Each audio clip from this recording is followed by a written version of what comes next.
Hey guys, welcome back. We're going to talk a little bit about batteries and fuel cells. All right, batteries have stored energy. Fuel cells do not store the energy. All right, and so a cell is just something that produces electrons. All right, for the potential to do work. Right, and so these are portable, self-contained sources of electrical energy consisting of galvanic or voltaic. They can be voltaic. All right, that's the same thing. Depends on what book you're looking at. Right, and there's two types: primary, which are not rechargeable, and secondary, we can recharge. All right, so primary you cannot recharge, secondary you can. So let's look into these now. One of the first ones, this one's been around a while, and we've used this as an example because it was one of the first ones, is the Daniel cell. You got the zinc anode, copper cathode, right, and 1.1 volts. But it's wet. You got H2O here. And H2O is about 8 pounds per gallon, which is kind of heavy, right? Right. So if you have a 5-gallon jug of water, it's about 40 pounds, right? And so it's, right, not that these are 40 pounds, but water is heavy. And so if we can get rid of the water, let's do it. And so I always say this guy's name right. I don't know how to actually say his name. LaChance. I'm not sure if I'm saying that right. Dry cell. Same anode with zinc.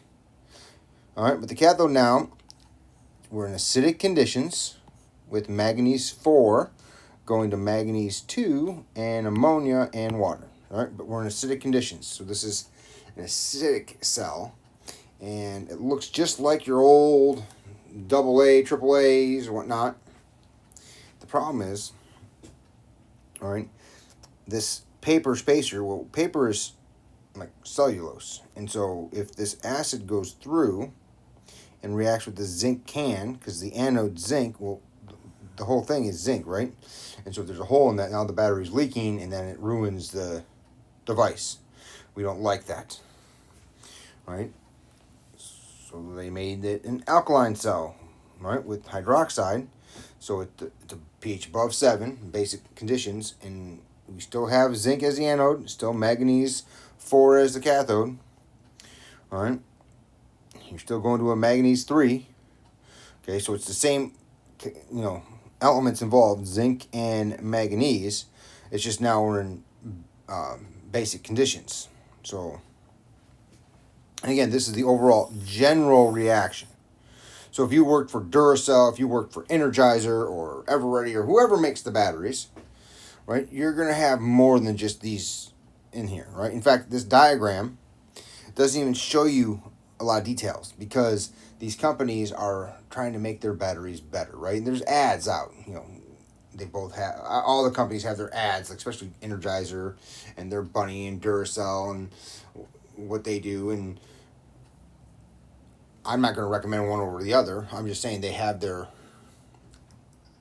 ads and their claims that theirs batteries are the best, right? Maybe you get generic batteries or off-brand batteries. I don't know what you buy, but there's batteries, and if you could make your battery, if you could add some things in here and make your battery last longer, or the shelf life's longer, or if you just leave it in the remote control and it's not going to leak, you'd have a competitive advantage. And so they're not going to tell you the things they put in here, right? Like the porous barrier. There's still got to be a barrier, right? In the LaChance cell, it was, above, right? It was cellulose, right, or paper. Here, we don't know, right? The cathode's the cathode. It's some type of manganese 4 oxide, but we got the outer sleeve that's probably wrote, in plastic, but right, there's proprietary things here you're not going to find. But this is the overall AA, AAA, C, D, quadruple A if you have those, right? Those are those batteries. And again, with these, right, all the difference in those sizes from quadruple A to D, it's just how many electrons are stored, not more potential, right, which is kind of neat. Next one's a mercury cell, right? These little silver buttons, right? And zinc is still the anode, always taking electrons from zinc. The cathode's now mercury, 2 oxide going to mercury, right, which is liquid mercury. So why do we still use these batteries? Well, they're small, very portable, and what's nice about them is they maintain their voltage until the end of life, right? There's not that much of a drop. So for hearing aids and other things, they're still very common. Lithium cell. Now these are the non-rechargeable lithium cells. So some of my Marine buddies and police buddies, they use these for like weapons and flashlights and tactical stuff, right? Like there's like CR and some number, and they're like basically like a double A or a triple A battery. Sometimes they're a little different shape, right? Like a little fatter and shorter, but they have more voltage, right? Because we replace the anode. We're no longer picking on zinc. We're picking on lithium. Well, lithium is lighter, and the potential is greater, right? And so we got 3 volts now versus 1.5 volts. So we have double the voltage, so double the potential difference, the driving force for the electron to move, and it's a lighter battery, which is kind of neat. All right. But those are all primary cells, so the main ones we use, and they can't be recharged. Secondary ones, we can. And one of my favorites is the lead storage battery. And I love this battery because it starts my car for me. Right? Hopefully, I don't have to crank start my car. All right? You can just electric start it. It's nice. And so this is your lead storage battery is a series of 6 cells, about 2 volts each, for a total of 12 volts. And again, these are very proprietary as well. Right? You got the die-hard commercials and all the other batteries out there, and they're still selling car batteries. And to be honest with you, it depends on where you live at. Because if you live in a very cold environment, you're going to have a different battery than if you live in a very hot environment. Right? And so what's going on here? You got an anode, you got lead going to lead 2. Then you got lead 4 going to lead 2. Kind of neat. It's all lead. All right?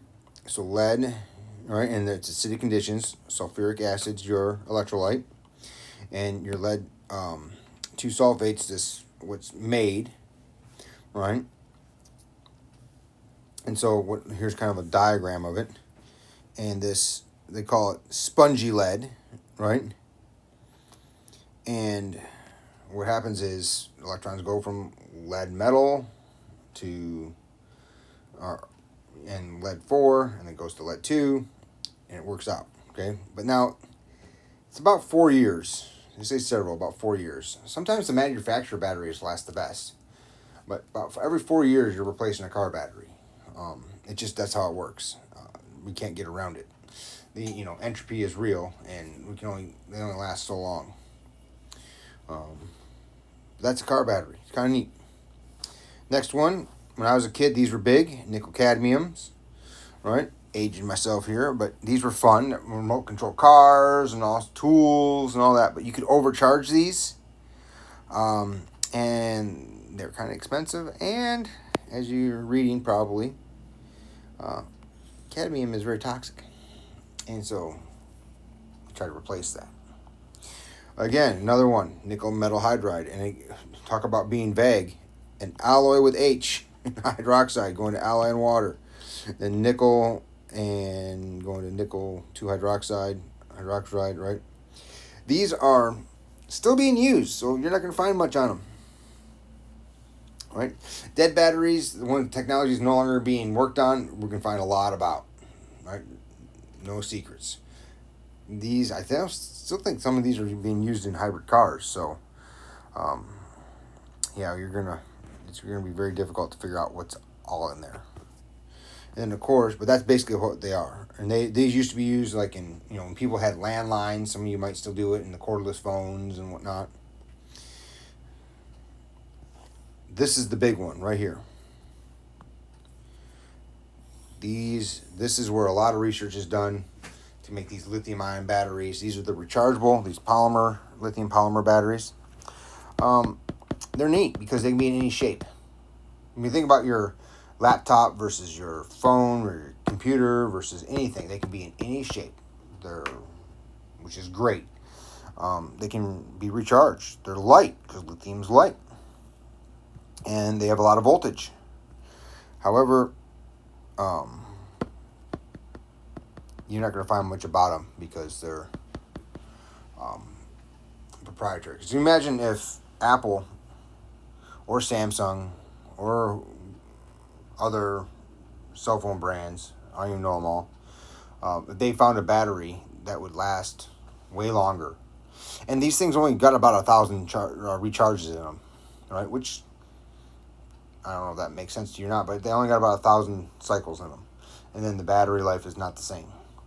And so, if you could make it so that it was 3,000 charge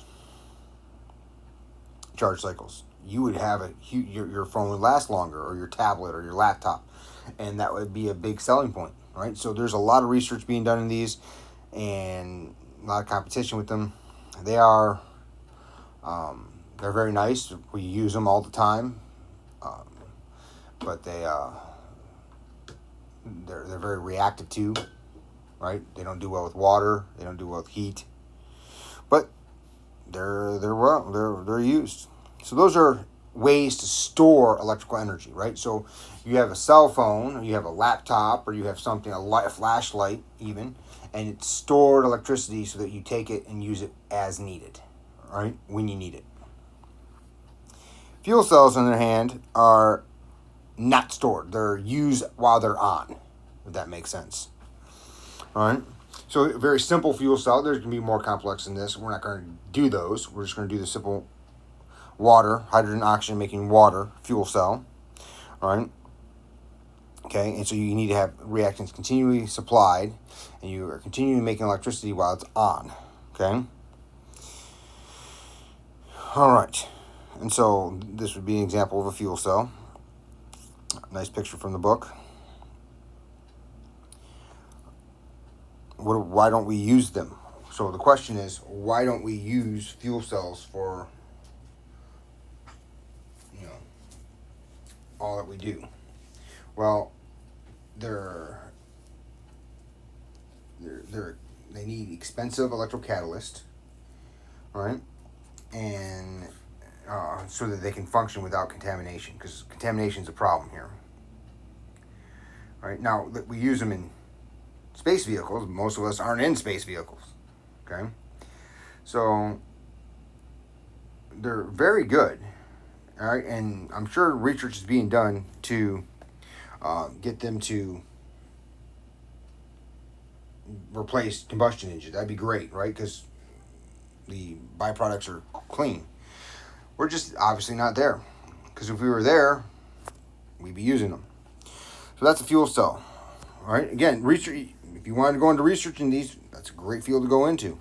Okay. All right. So those are batteries and fuel cells. Kind of what they are, what they do. Just a general overview. Not a big